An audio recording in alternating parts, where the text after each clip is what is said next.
So why don't you start with your name and what you're running for? My name is Carol Glanville. I'm running for the 30th district in the Michigan State Senate. And why are you the best person to represent Michigan's 30th district? I know the district extremely well. I have lived in Walker and the west side of Grand Rapids for 25 years, born and raised in West Michigan. But most importantly is my political background already with this district, in that I ran in 2022 to a giant upset against the Republican Party here in this area. And so I have a demonstrated track record of being able to overcome, that sentiment here in the area, but then also in being reelected in 2024 in what was also like a very, very tight seat. So since that time, I have been a leader in education. I've been recognized by the Small Business Association of Michigan as a leader in small business support. I work across the aisle on all of the issues that bring us together, especially in these areas where it is so balanced. You need a voice that can have those conversations and is comfortable. And I have established myself with a lot of relationships across various interest groups. So. Ottawa County has historically been a red county, though we moved 2 points blue almost in the November election. What made you decide to come out today?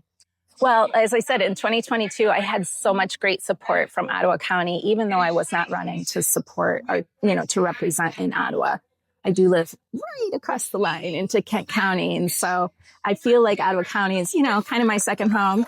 But, my decision is really around the work that I've done thus far in the House. And that is, so last fall, I set up a leadership PAC. And one of my goals there, and it has always been, to be a mentor, be a leader, bring people along with me and help build the pipeline for the Dems here on the west side of the state. And, we had a 40-year drought for me and Hillary Skolton, got into our seats.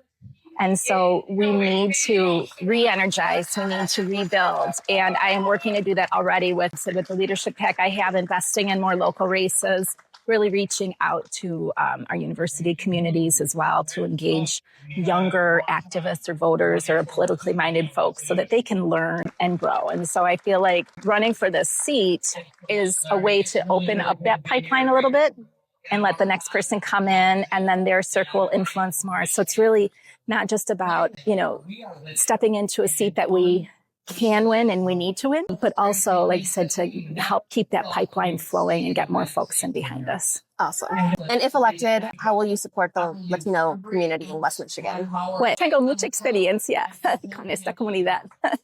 So I was formerly a Spanish teacher, but more importantly, I spent a good chunk of time in the city of Chicago working with the refugee and immigrant community, particularly in adult ESL, helping folks to adapt, acclimate, learn how to live in the United States of America, regardless of their position.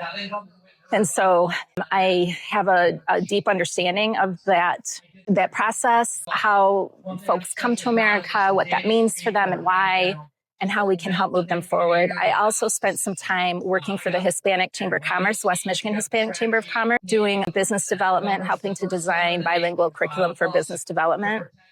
And so again, helping folks learn how to do things, culturally, make that leap from being a business owner, maybe in their home country, to being a business owner here, or from working to working, and, how all that works. And so very engaged still in that type of work. And what do you think the Democratic Party should learn from Zohran Mamdani's historic primary win in New York City? That's such an interesting question. I'm hesitant because New York City is New York City, right? So I think, the larger message, maybe writ large, is to, be aware that there are, factions within the Democratic Party. We are not a monolith, right? And so we need to be working with all the different tiers, if you will, of Democrats within the party so that we can pull together and continue moving forward. And I think that his win really puts a spotlight on that we need to make sure. We've seen this happen in the Republican Party, right? The MAGA faction is tearing them apart. So we need to find ways to, like I said, pull all of the folks from the Democratic Party together so that we can continue to move forward. Thanks for being with us today. Sure, thank you.